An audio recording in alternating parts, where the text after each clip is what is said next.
आज थोड़ा विस्तार से बात करते हैं। पिछले पूरे हफ्ते में कई बार आपने ये खबर जरूर सुनी होगी, इस पर थोड़ी बहुत चर्चा भी सुनी होगी कि सरकार बनाम न्यायपालिका जो है ये मुद्दा गर्माता जा रहा है। रोज इस पर कुछ ना कुछ नया जुड़ता जा रहा है। तो इस पर आज बहस नहीं, चर्चा करते हैं, समझने की कोशिश करते हैं। और समझने की कोशिश करने से पहले, अपने विज्ञानविदों पर जानने से पहले, जो इस पूरे कानूनविद हैं, जो लोग हैं जिनको इसके बारे में पहलू इसके दोनों तरफ के समझते हैं, उन तक चर्चा ले जाने से पहले आपके सामने इसमें क्या क्या हुआ और क्यों ये मुद्दा इतना गरमाया हुआ है, इस पर थोड़ी बात कर लेते हैं। थोड़ा विस्तार से इसको समझा देते हैं। ये मुद्दा नया नहीं है और ये उठता काफी पहले भी रहा है। एक बार फिर से ऐसा ही देखने को मिल रहा है कि देश में मुख्य न्यायाधीश जस्टिस डीवाई चंद्रचूड़ जो मूल संरचना सिद्धांत यानी कि बेसिक स्ट्रक्चर डॉक्ट्रिन को जिस तरीके से आज उन्होंने चमकीला सितारा बताया है, सीजेआई ने प्रसिद्ध न्यायविद नानी पालखीवाला के मूल संरचना सिद्धांत में योगदान को लेकर मुंबई में एक कार्यक्रम में इस बारे में अपने विचार रखे। सीजेआई ने कहा कि हमारे संविधान की मूल संरचना एक चमकीले सितारे की तरह है जिसे हमारा मार्गदर्शन होता रहता है और ये संविधान के वक्तव्यों में कार्यान्वित करने वाली एक निश्चित दिशा देता है जब आगे का रास्ता जटिल हो जाता है। उन्होंने ये भी कहा कि अगर हमारे पास नानी ना होते तो हमारे पास मूल संरचना सिद्धांत नहीं होता। मूल संरचना सिद्धांत करीब 50 साल पहले केशवानंद भारती बनाम केरल राज्य के प्रसिद्ध मामले से विकसित हुआ। यहां नानी पालखीवाला ने केशवानंद भारती की तरफ से बातें जो रखी थी, उसमें केशवानंद मामला क्या है इसको भी थोड़ा सा आपको समझा देते हैं, आपको बताते हैं। लेकिन उससे पहले चर्चा यह भी कर लेनी जरूरी है कि जब जयपुर में उपराष्ट्रपति जगदीप धनखड़ बुधवार को 83वें अखिल भारतीय पीठासीन अधिकारी सम्मेलन में शामिल हुए तो उन्होंने कहा कि न्यायिक मंचों से श्रेष्ठता और सार्वजनिक दिखावा सही नहीं है। इन संस्थाओं को पता होना चाहिए कि किस तरीके का व्यवहार करना चाहिए। वहीं जगदीप धनखड़ ने 1973 के चर्चित केशवानंद भारती केस का जिक्र करते हुए कहा, इस फैसले ने गलत मिसाल पेश की है, जिसको जो हमारे चीफ जस्टिस ऑफ इंडिया हैं, जिसको एक चमकता तारा बता रहे हैं, उसको उसी से कुछ दिन पहले हमारे वाइस प्रेसिडेंट ने कहा कि ये गलत मिसाल पेश हुई है इस पूरे मामले से। अगर कोई भी अथॉरिटी संविधान में संशोधन करने की संसद की शक्ति पर सवाल उठाती है तो ये कहना मुश्किल होगा कि हम एक लोकतांत्रिक देश हैं। अब आपको जरा बताते हैं कि जो बहस चल रही है केशवानंद भारती केस में, उसमें ऐसा क्या हुआ था कि जिसको लेकर अभी भी बहस गर्म है। इसका जिक्र करीब 50 साल बाद फिर से क्यों हो रहा है। अपने फैसले में सुप्रीम कोर्ट ने क्या कहा था? उन्होंने यह कहा था कि संसद के पास अनुच्छेद 368 के तहत संविधान में संशोधन करने की शक्ति तो है, लेकिन शक्ति असीमित नहीं है। संविधान का संशोधन तभी तक माना जा सकता है जब तक यह बदलाव संविधान की प्रस्तावना के मूल ढांचे को नहीं बदलता है। आज फिर कानून मंत्री किरण रिजिजू ने ट्वीट किया और इस ट्वीट में उन्होंने एक पूर्व न्यायाधीश की टिप्पणी का हवाला देते हुए कहा कि एक जज की नेक आवाज है कि भारतीय लोकतंत्र की असली खूबसूरती इसकी सफलता है। जनता उनके प्रतिनिधियों के माध्यम से खुद शासन करती है। चुने हुए प्रतिनिधि लोगों के हितों का प्रतिनिधित्व करते हैं और कानून बनाते हैं। हमारी न्यायपालिका स्वतंत्र है, लेकिन हमारा संविधान सर्वोच्च है। यही सरकार बनाम न्यायपालिका की बहस पहली बार सुप्रीम कोर्ट में कोलिजियम जो कोलिजियम सिस्टम है उसमें ऐतिहासिक कदम जो है हाल में उठाया है। मतलब ये बहस चल रही है एक तरफ, लेकिन सुप्रीम कोर्ट ने कुछ अभी पिछले कुछ दिनों में ऐसा किया है कि कोलिजियम को लेकर सरकार ने कुछ दिन पहले, आपको जैसे याद होगा, कहा था कि ऐसा होने लगता है कि सरकार का भी वहां पर कहीं ना कहीं होना चाहिए, किसी ना किसी को सरकार के नुमाइंदगी वहां से होनी चाहिए। हाईकोर्ट के जजों की नियुक्ति में रॉ यानी कि रिसर्च एनालिसिस विंग और आईबी इंटेलिजेंस ब्यूरो की रिपोर्ट को सार्वजनिक पहली बार किया गया। केंद्र की आपत्तियों का खुलासा भी पहली बार किया गया। विस्तार से यह जब बताया गया कि आपत्तियों का जवाब क्या था। सीजेआई डीवाई चंद्रचूड़ ने कोलिजियम में 4 दिनों तक विमर्श के बाद जो फैसला आगे रखा उसके बारे में बताया गया। कोलिजियम के में जजों के अलावा भविष्य में सीजेआई से भी बातचीत की गई। सुप्रीम कोर्ट कोलिजियम ने एक मामले में केंद्र को जवाब दिया है और कहा है कि नागरिकता संशोधन कानून यानी सीएए पर बयान देने वाले एडवोकेट को भी जज बनाने की सिफारिश को दोहरा दिया है। एडवोकेट सोमशेखर सुंदर को बॉम्बे हाईकोर्ट का जज नियुक्त करने की सिफारिश को दोहराया गया है। कोलिजियम ने कहा कि सोशल मीडिया पर अपने विचारों का उपयोग करना अनुमान लगाने के लिए नहीं किया जा सकता कि ये अत्यधिक पक्षपाती विचार वाले वकील हैं। इससे पहले सरकार ने हाईकोर्ट के जजों की नियुक्ति के जो आंकड़े हैं संसदीय समिति के सामने रखे और इन आंकड़ों के जरिए सरकार ने भी अपना कुछ दांवपेच चलने की कोशिश की। सरकार ने कहा कानून मंत्रालय के मुताबिक 2018 से 19 दिसंबर 2022 में कुल 537 जजों की अलग अलग हाईकोर्ट में नियुक्ति हुई है। इनमें से करीब 80% जज जो हैं वो अपर कास्ट हैं, 11% ओबीसी, 2.8% जज जो हैं वो एससी हैं, 2.6 अल्पसंख्यक हैं, 1.3 एसटी नियुक्त किए गए हैं। कोलिजियम को लेकर अलग अलग राय निकालकर सामने आती रही है। कानून मंत्री किरण रिजिजू इस पर कई बार अपनी बातें रखते रहे हैं। जजों की नियुक्ति में विविधता नहीं होने के लिए कोलिजियम सिस्टम को जिम्मेदार किरण रिजिजू बता चुके हैं। कोलिजियम सिस्टम एलियन की तरह काम करता है। हम सबको इसके बारे में सोचना होगा। आखिर क्या 5 करोड़ से ज्यादा केस पेंडिंग हैं? और कोलिजियम सिस्टम को लेकर chief justice of India DY Chandrachud ने कहा है कि संवैधानिक लोकतंत्र में कोलिजियम सहित कोई भी संस्था परिपूर्ण नहीं है और इसका समाधान मौजूदा व्यवस्था के भीतर काम करना है। कोलिजियम के सभी न्यायाधीश संविधान को लागू करने वाले वफादार सैनिक होते हैं और सुप्रीम कोर्ट कोलिजियम के कानून मंत्रालय को एक नोट लिखकर भेज दिया था जिसमें उन्होंने जजों की नियुक्ति के बारे में केंद्र को आगाह किया था और नोट में यह याद दिलाया था कि जज नियुक्ति करने के लिए अगर कोलिजियम नाम की सिफारिश दोहराता है तो सरकार को उसे मंजूरी देनी होगी। ये पूरी कहानी मैंने आपको इसलिए बताई कि थोड़ा सा आपको ढंग से, क्योंकि मामला बार बार ये बात उठती रहती है कि सरकार गलत है, हाई कोर्ट सुप्रीम कोर्ट सही है, कोलिजियम में क्या होना चाहिए, और केशवानंद भारती केस को उठाकर बार बार इस पर चर्चा हो रही है। तो लोग सवाल पूछ रहे हैं कि क्यों ऐसा है कि देश के जो 4 स्तंभ है उसमें से 2 स्तंभ एग्जीक्यूटिव यानी कि सरकार और साथ ही साथ जो हमारी जुडिशरी है वो बिल्कुल आपस में आमने सामने खड़ी दिखाई पड़ रही है। संजय हेगड़े साहब इस वक्त हमारे साथ जुड़ रहे हैं, सीनियर एडवोकेट हैं। अश्विनी दुबे हम एडवोकेट हैं सीनियर, वो भी हमारे साथ इस वक्त जुड़ रहे हैं। आप दोनों का बहुत बहुत शुक्रिया। डॉक्टर अविनीश सी अग्रवाल भी संविधान विशेषज्ञ हैं, वो भी हमारे साथ जुड़ेंगे।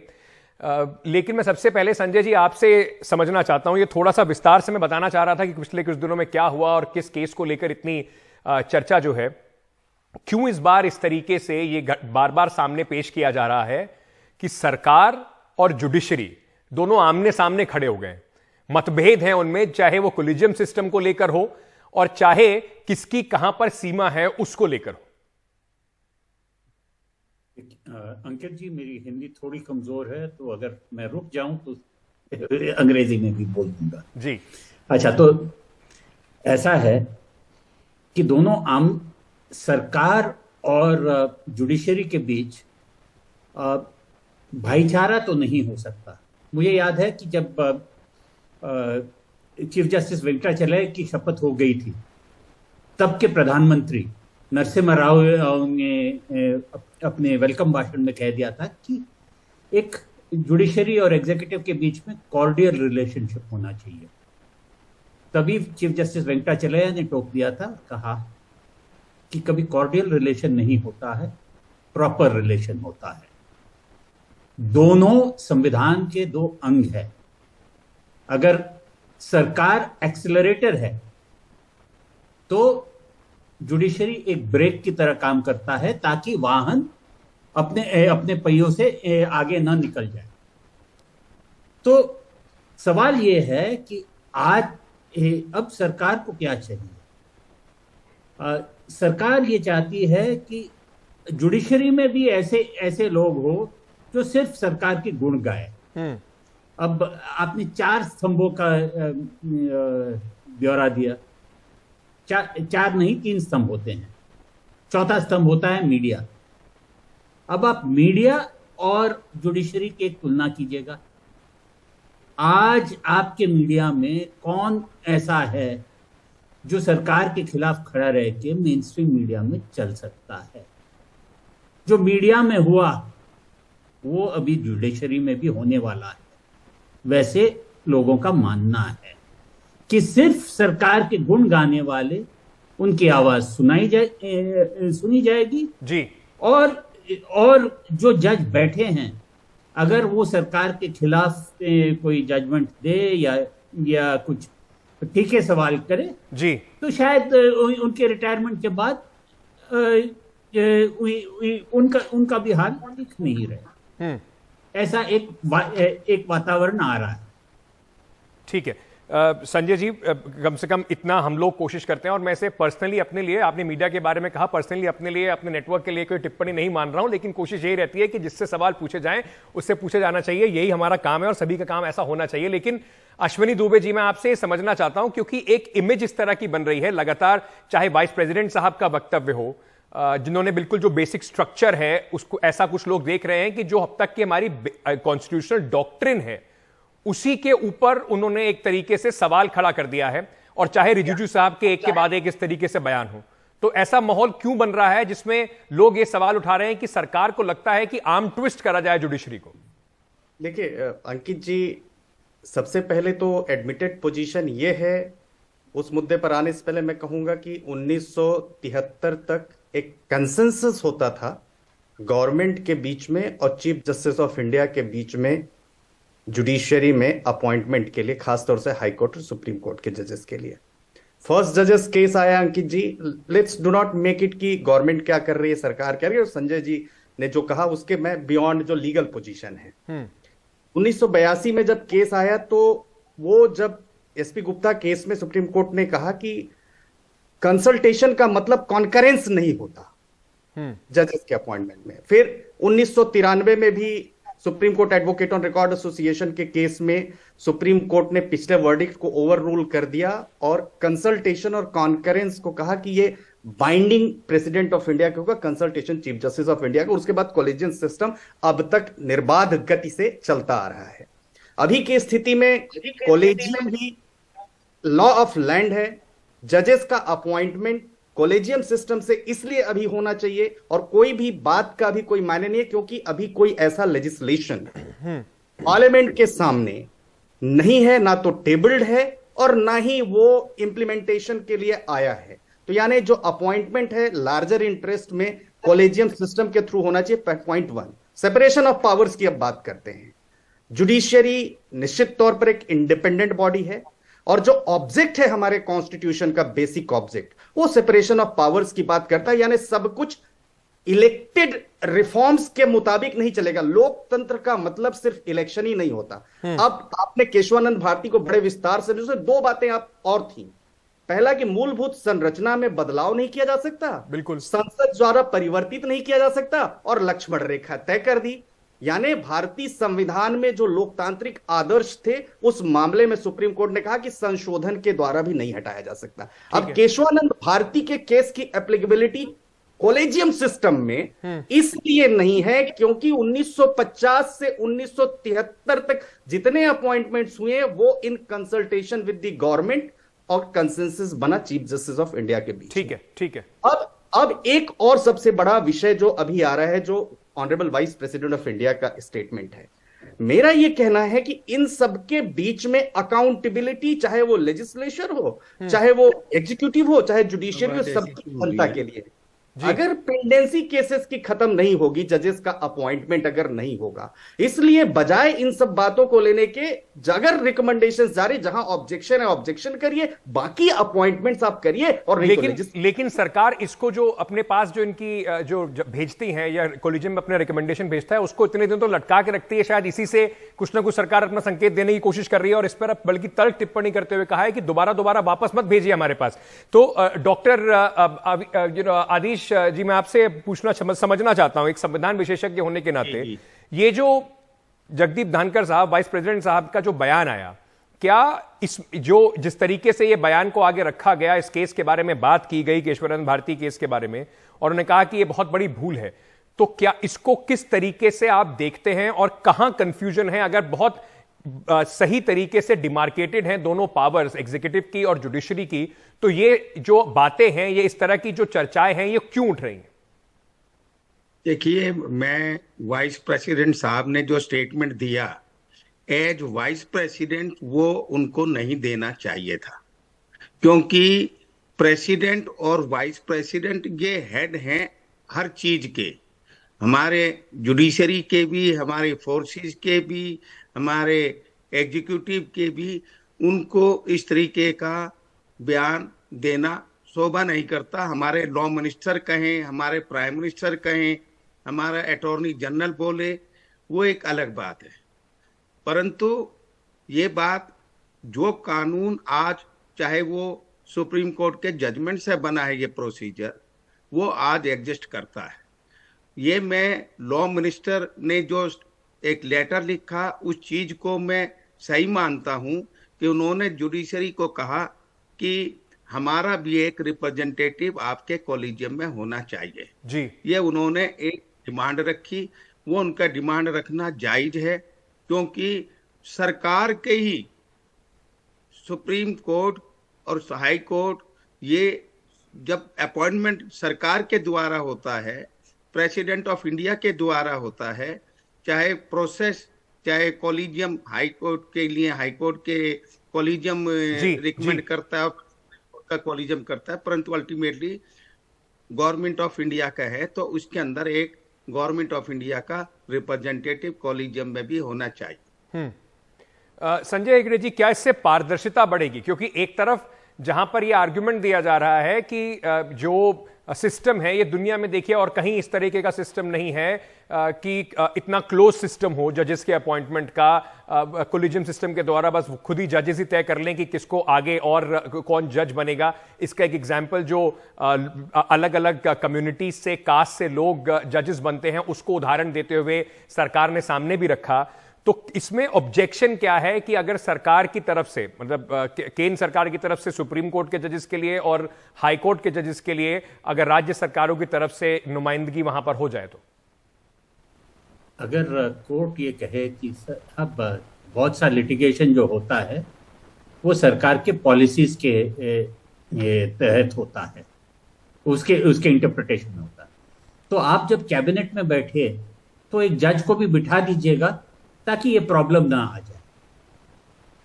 तो हर एक की अपनी अपनी जगह है, जहां एग्जीक्यूटिव का काम करना है एग्जीक्यूटिव करे, जहां जुडिशरी का काम करना है जुडिशरी करे। तो कोलिजियम में जो मेंबरशिप की बात है वो बिल्कुल बेबुनियाद है।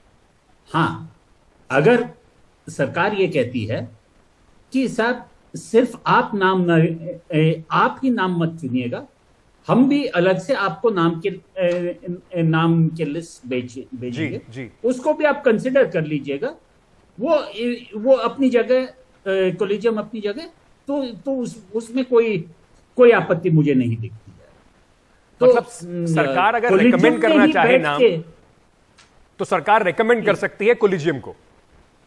जी बिल्कुल, संजय जी, मैं एक कंसिडर भी करना चाहिए। एक सवाल मैं आपसे और पूछना चाहता हूं, ये जो अभी परसों हमने जो खबर पढ़ी कि किस तरीके से इस बार जो कोलिजियम में जब ये नामों पे चर्चा हुई और उसके बाद सरकार ने 5 जो वापस नाम भेजे गए हैं सरकार को, उसमें से जो ऑब्जेक्शन थे 3 केसेस में, उन ऑब्जेक्शंस के बारे में बड़ा विस्तार से बताया गया कि वो क्या ऑब्जेक्शन थे सरकार के, क्या रिपोर्ट थी और उस पर कोलिजियम ने अपना जो चर्चा करने के बाद क्या कंक्लूजन निकला, उसका उत्तर उन्होंने क्या दिया।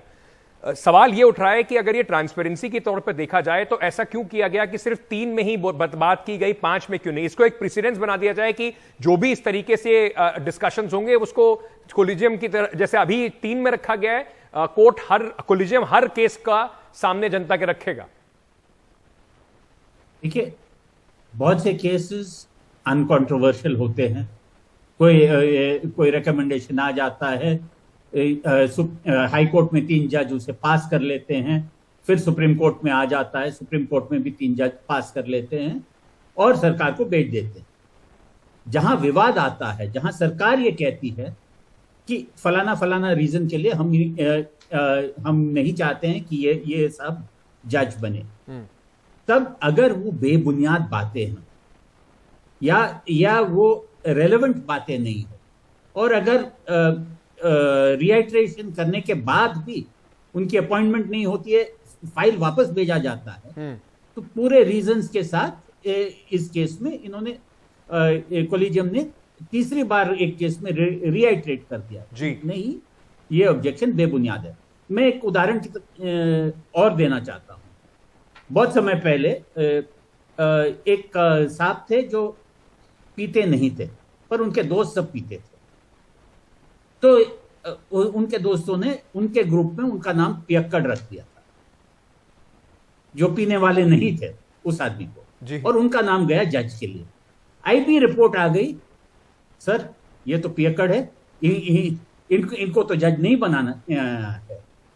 उस समय के जो चीफ जस्टिस थे उस हाई कोर्ट के, उनको पता था असली बात क्या है, पर वो कुछ कर नहीं पाए थे, और क्योंकि दूसरे फाइल ना रुक जाए तो दूसरे फाइलों को प्रोसेस कर लिए थे, फिर बाद में ये सब बाद में जज बनाए गए जी। तो ऐसे भी बेबुनियाद बेहूदगी की बातें भी कभी कभार आ जाती हैं। ठीक है, तो अच्छा है कि अब जब कोलिजियम तीसरी बार रीआइट्रेट कर रहा है तो लिखित रीजंस। अश्विनी दुबे जी, ये जो पब्लिक किए गए हैं रीजंस और इसका जो ऑब्जेक्शन थे और उनको वापस भेजने के जो रीजंस को पब्लिक किया गया है, इसको ट्रांसपेरेंसी के तौर पे आप देखते हैं, या फिर आप कहीं ना कहीं देखते हैं कि सरकार, क्योंकि पॉलिटिकली बहुत सारे लोगों का ऐसा मानना है कि देखिए सरकार को नीचा दिखा दिया इन्होंने, कई सारे केसेस के ऊपर जिस तरीके के ऑब्जेक्शन उठाए गए, सुप्रीम कोर्ट ने तीसरी बार भी वापस लौटा दिया उस पर कहते हुए, और ये कहते हुए कि दोबारा मत भेजा कीजिए इन्हें वापस।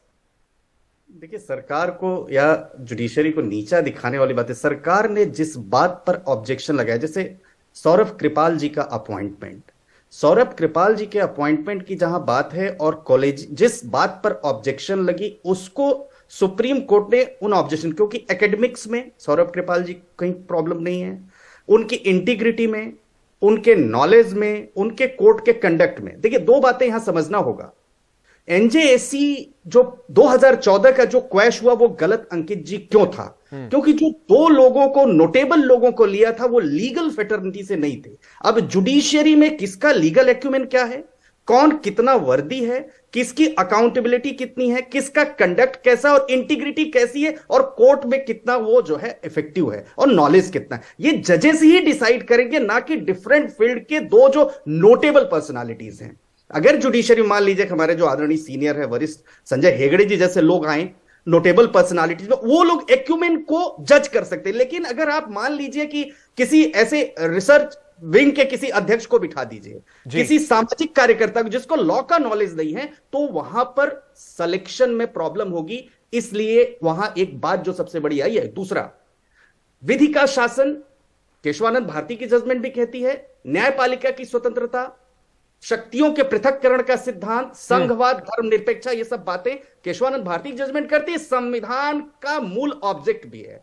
इसलिए सरकार को भी, और आदिश अग्रवाल साहब की एक बात से बड़े सहमत है कि हाई फंक्शनरीज जो कॉन्स्टिट्यूशनल पोस्ट पर बैठे हुए हैं, उनको इस तरह के टकराव के रास्ते नहीं अपनाना चाहिए, बजाय के कंसेंसस के साथ अकाउंटेबिलिटी जनता के लिए और जनता के द्वारा जो है उस पर कार्य करना चाहिए। और अल्टीमेटली सफरर तो जनता है। जी डॉक्टर अग्रवाल, मैं आपसे ये बात अंत में समझना चाहता हूं कि जिस तरीके से ये, क्योंकि तल्खी थोड़ी बढ़ती जा रही है, बयान पे बयान आते जा रहे हैं, ट्वीट पे ट्वीट होते जा रहे हैं, तो इसका आप आगे चलते हुए समाधान क्या देखते हैं? क्योंकि इस बात में भी कोई दो राय नहीं है कि जजेस की शॉर्टेज बहुत है, पेंडेंसी बहुत ज्यादा है, और ये बात बार बार कोर्ट ने भी कही है, सुप्रीम कोर्ट ने भी इस बात को कहा है, और सरकार भी इस बात पर चिंता जता रही है। देखिए, अल्टीमेटली जुडिशरी को जो गवर्नमेंट ऑफ इंडिया का रिक्वेस्ट आया है लॉ मिनिस्टर के थ्रू, वो मानेंगे। हेगड़े साहब ने ऑब्जेक्शन किया कि भाई इस तरीके से तो एग्जीक्यूटिव का कंट्रोल हो जाएगा। एक मेंबर, 3 आदमी जुडिशरी के होंगे और चौथा अगर गवर्नमेंट का आ जाए, तो एमओपी जो बना हुआ है उसके हिसाब से भी अगर 3 जजेज उसको पास करते हैं तो वो पास माना जाएगा, इसमें कोई रुकावट नहीं होगी। और अगर ये वाली बात है तो जब हम इम्पीचमेंट करते हैं, हम किसी जज को हटाना चाहते हैं, वो तो सारा ही एग्जीक्यूटिव और लेजिस्लेचर के पास है। तो ये बात हमको कहना कि जिससे ये तो इंडिपेंडेंस नहीं रहेगी, ये बात बिल्कुल गलत है। ये कोई इसकी बेरिंग नहीं है। कल को तो आप फिर कॉन्स्टिट्यूशन इसको भी आप क्वेश्चन करा दो जी। कि जहां इम्पीचमेंट का प्रोसीजर है, जहां वाइस प्रेसिडेंट कमेटी बनाई गई ठीक है। और कमेटी बना के उसकी रिपोर्ट को पार्लियामेंट के सामने पेश करेंगे, ठीक है। और फिर वहां पर एमपी जो हैं वो उनको रिमूव कर सकते हैं। तो ये फिर वो नहीं हुआ खिलाफ। ठीक है। मुझे क्योंकि समय मेरे पास कम है। हटाने की ताकत है तो लगाने में एक हिस्सेदार क्यों नहीं बन सकते? ठीक है, हटाने की ताकत है, लगाने में हिस्सेदार क्यों नहीं बन सकते? चर्चा है ये, और ये अभी कुछ दिनों तक ये समझ लीजिए चली जाएगी। संजय जी मेरे पास बिल्कुल समय कम है सर, 10 सेकंड ही दे सकता हूं आपको, आप रिस्पॉन्ड कर दीजिए, मेरे पास बिल्कुल समय खत्म है। इम्पीचमेंट से पहले तो जजेस इंक्वायरी होती है कि नहीं, जिसमें जज होते हैं? हाँ, यही बता रहा हूं। उनके रिपोर्ट के बाद ही तो अगर इम्पीचमेंट होता है। हेगड़े साहब, अगर जजेज की वो केवल जजेज नहीं होते उसके अंदर हम बाहर के भी, हमने पी राव साहब को भी लिया था। तो ये ना कहो कि केवल जजेज के ऊपर हमने नहीं छोड़ा इंक्वायरी। चलिए इसको अभी फिलहाल यही चर्चा को विराम देते हैं, क्योंकि मेरे पास समय बिल्कुल खत्म हो गया है। लेकिन ये बहुत महत्वपूर्ण विषय है और इसके ऊपर आगे कुछ दिनों में चर्चा और होगी, और अच्छी बात है, चर्चा होनी चाहिए। जरूरी है कि जिस तरीके से पूरे सिस्टम के ऊपर अगर कोई सवाल उठ रहे हैं, सरकार कोई सवाल उठा रही है या उनका कोई विचार है, तो उसके ऊपर एक सार्वजनिक बहस हो और उसके बाद जो भी रास्ता निकल रहा है वो रास्ता आगे निकले। बहुत बहुत शुक्रिया आप सभी का हमारे साथ जुड़ने के लिए।